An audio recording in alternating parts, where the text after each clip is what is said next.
Shalom e bem-vindos de volta ao Israel com a Aline. Hoje estamos no Herodion, a construção mais incrível de Herodes. E vamos falar também da busca pela tumba perdida do rei Herodes e como ela acabou causando a morte do arqueólogo que a encontrou. Então, se vocês estão preparados, vamos começar! Vamos começar entendendo onde nós estamos, porque a localização desse local é muito especial. Nós estamos somente a 5 quilômetros de Belém.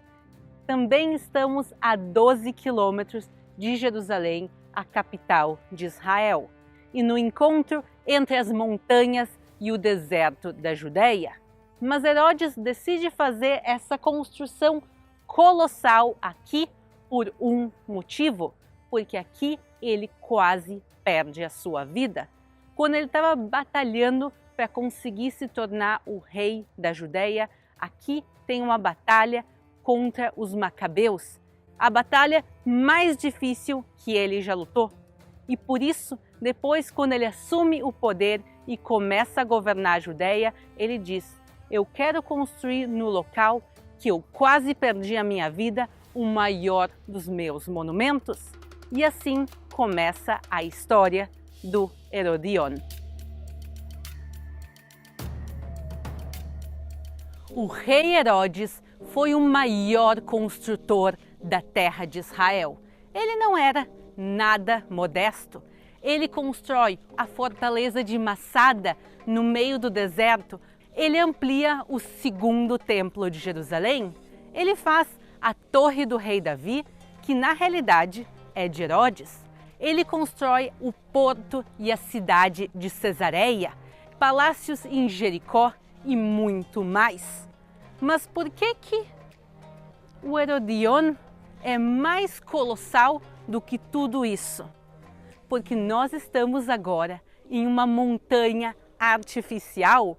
Quando ele tem a sua batalha aqui, isso aqui era uma região de planícies e pequenas colinas. Mas ele quer fazer uma fortaleza e não faz sentido fazer uma fortaleza em um lugar baixo. E por isso ele traz para cá toneladas de terras e pedras e constrói essa montanha artificial gigantesca e dentro dela ele coloca um palácio e a fortaleza. Então, o que a gente vai fazer juntos agora é entrar dentro dessa montanha artificial. Então, venham comigo! O Herodion é o único lugar que Herodes coloca em nome dele mesmo, Herodion, e foi construído entre o ano 23 e 15 a.C. Herodes não era nada modesto e ele gostava da boa vida. Por isso, em todos os seus palácios, ele vai construir com maior luxo e conforto. Vocês podem ver colunas decoradas, paredes pintadas. Imaginem o melhor do melhor que existia há 2000 anos atrás. Pessoal, nesse momento é inverno e tá quente aqui. Essa é uma região extremamente quente, mas apesar disso, Herodes queria a boa vida e por isso ele vai construir aqui também um spa, incluindo uma sauna. Vamos agora ver o spa do rei Herodes. Esse spa era uma casa de banho tradicional romana. Esta sala que estamos entrando era onde se faziam as massagens. E foi encontrado assim, inteira até o teto. Isso é tudo original. E no spa também tinham piscinas de água quente e fria e também uma sauna. Além de tudo isso que nós já vimos, Herodes constrói mais um spa gigante aos pés da montanha artificial. Então, no Baixo Herodion, vemos o spa e também uma piscina enorme com uma ilha no centro. Mas vamos agora voltar a falar do palácio no topo da montanha.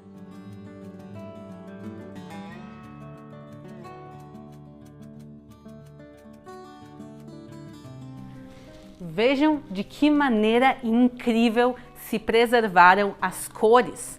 Imaginem todas as paredes desse palácio pintadas e decoradas, com tinta e também os pisos de mosaico. Eu lembro que quando eu comecei a seguir em Israel, há mais de 10 anos atrás, tudo isso aqui ainda estava soterrado, todo esse spa. E cada vez que eu venho, tem novas e novas escavações arqueológicas e novos achados.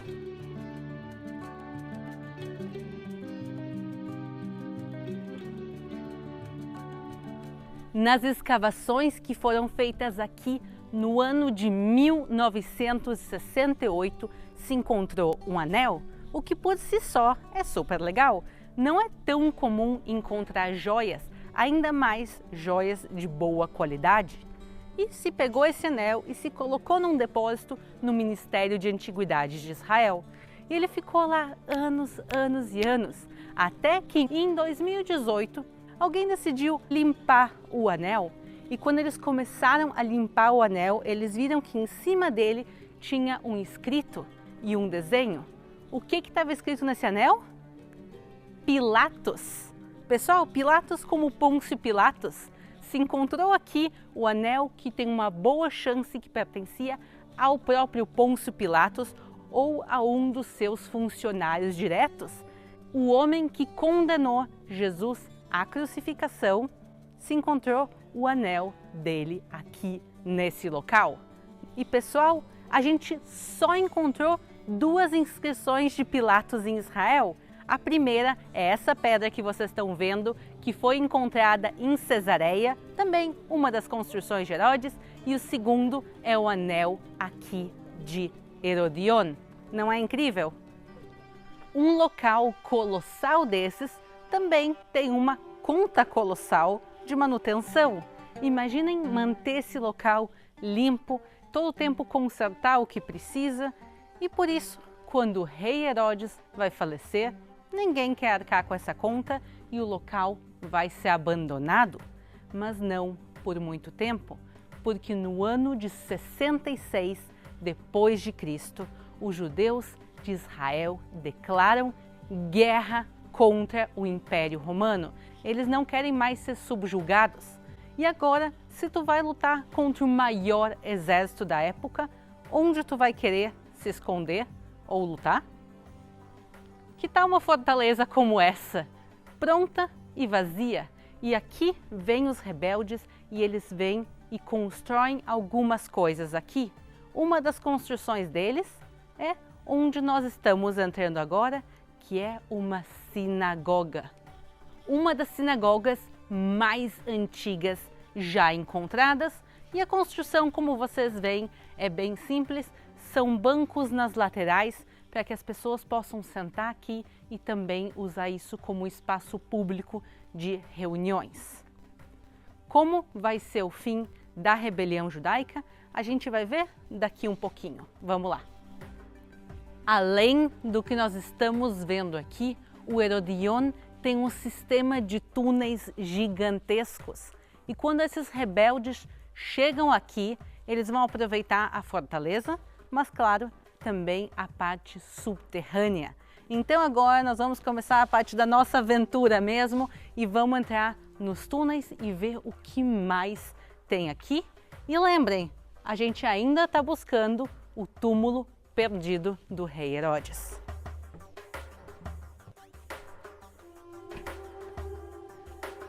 Pessoal, a gente está entrando agora em túneis de 2000 anos.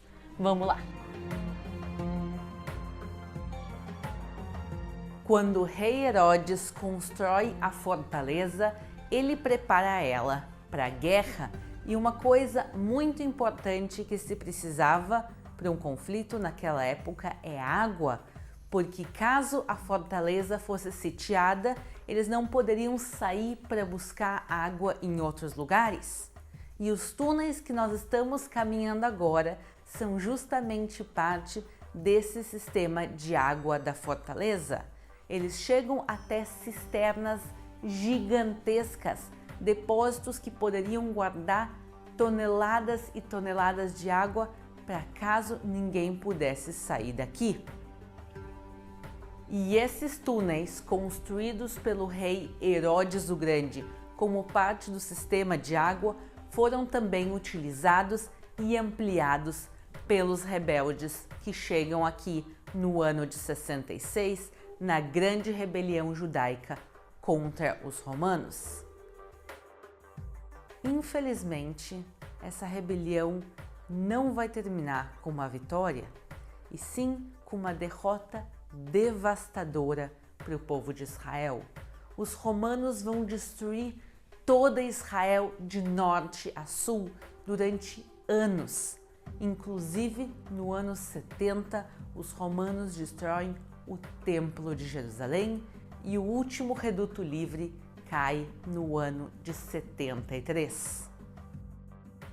Poucas pessoas passam aqui depois desse período.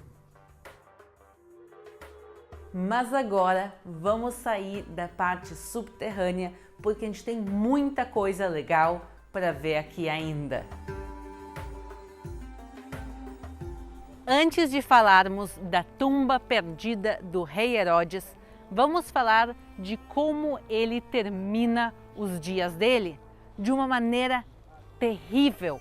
O historiador Flávio Joséfos nos conta que ele tinha uma doença chamada o mal de Herodes. E a gente não sabe exatamente o que é isso, mas a gente sabe os sintomas de que ele tinha dores muito grandes, principalmente no sistema digestivo, que o hálito dele era como um hálito de um cadáver e que ele tinha vermes comendo o corpo dele enquanto ele ainda estava vivo. Quer dizer, realmente uma descrição horripilante, e por isso Herodes sabia que o fim dos seus dias estava chegando e ele começa a preparar o seu sepulcro em todos os mínimos detalhes, desde como ele queria que fosse a procissão funerária até onde ele queria ser sepultado.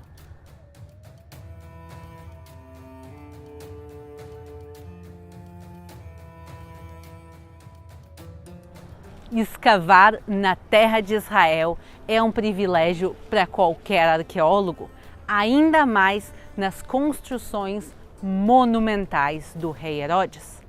Mas o sonho de muitos arqueólogos era encontrar a tumba, o mausoléu do rei Herodes. E, em teoria, deveria ser fácil, porque Flávio Joséfos nos conta dos últimos dias do rei Herodes e também de onde ele foi sepultado, no Herodion, onde nós estamos.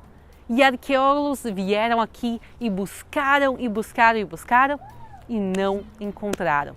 Como pode ser? O lugar não é tão grande assim. E um dos arqueólogos que dedicou boa parte da sua vida a buscar o sepulcro do rei Herodes se chamava Ehud Netzer, que escavou aqui durante 40 anos. Ele começou em 1972 a escavar o Herodion e buscar esse sepulcro.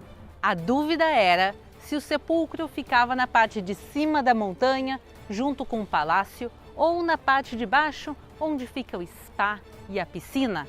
E se busca lá embaixo, se busca lá em cima, anos e anos e anos, e ninguém encontra nada.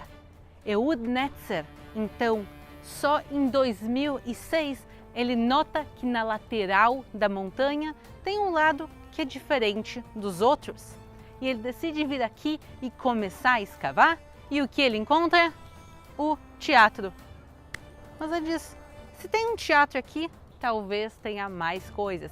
E eles seguem e seguem e seguem escavando. E finalmente, em 2007, eles encontram o sepulcro do rei Herodes, para onde a gente vai agora.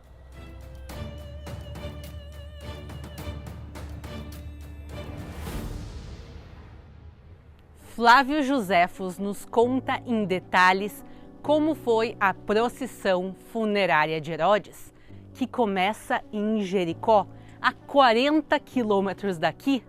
O corpo é colocado num carro fúnebre feito de ouro, com pedras preciosas. E o corpo dele é trazido com centenas, se não milhares de soldados atrás. Um evento gigantesco. E ele vai ser sepultado aqui no Herodion, como ele havia preparado e planejado. Ele constrói aqui um mausoléu. Pessoal, isso aqui é simplesmente a miniatura. Obviamente o original era muito maior. E o corpo dele é colocado dentro de um sarcófago, e o sarcófago dentro do mausoléu, que a gente consegue ver os restos dele aqui. Mas como o mausoléu não se preservou? O que aconteceu com ele? Também Flávio Joséfos nos conta que Herodes tinha muitos inimigos e muita gente não gostava dele. E por isso, depois da procissão, o corpo é colocado aqui e não muito tempo depois, pessoas vêm aqui e quebram literalmente a marretadas o mausoléu, o sarcófago e rolam ele montanha abaixo. E com o tempo, tudo isso aqui vai ser coberto de terra e por isso, tanto tempo, ninguém soube onde ficava o mausoléu e a tumba de Herodes. E os pedaços do sarcófago que foram encontrados foram levados e estão hoje em dia no Museu de Israel. E Ehud Netzer colocou como um dos maiores projetos da vida dele encontrar o mausoléu de Herodes. E como a gente consegue ver, ele realiza o sonho dele. Não é muita gente que pode dizer isso. Mas, pouco tempo depois, no ano de 2010, Ehud Netzer estava ali em cima, participando das escavações arqueológicas, quando uma tragédia acontece. A barra de madeira que segurava a parte de cima cai e junto com ela, Ehud Netzer, ele cai dentro do sepulcro de Herodes e vai falecer. Então, a grande realização da vida de Ehud Netzer vai ser encontrar a tumba de Herodes, mas infelizmente também vai ser o fim dele.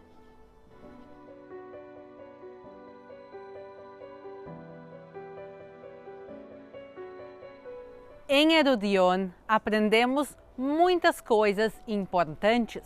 A primeira é a grande loucura de Herodes. Construir uma montanha artificial há 2000 anos atrás não é para qualquer um. Também a gente vê quanto ainda se tem para descobrir em Israel. Só em 2007 se encontrou o sepulcro de Herodes. Imaginem quanto mais vai se encontrar aqui e em toda a terra de Israel. A gente também aqui aprende sobre buscar realizar os nossos sonhos. Ehud Netzer, durante 40 anos, buscou até que finalmente ele consegue realizar. Esse achado não é para qualquer um contar que o sonho e o projeto de vida dele se tornou realidade. E por isso aqui, nesse local, a gente relembra a grandiosidade e a loucura de Herodes e também a gente faz a nossa homenagem ao arqueólogo Ehud Netzer. E aqui eu quero deixar para vocês a nossa playlist com todos os locais grandiosos do rei Herodes que a gente já mostrou aqui no canal. E espero que tenham gostado do vídeo do dia de hoje. Não esqueçam de se inscrever no canal e de deixar o like. Um grande beijo para todo mundo e a gente se vê na próxima.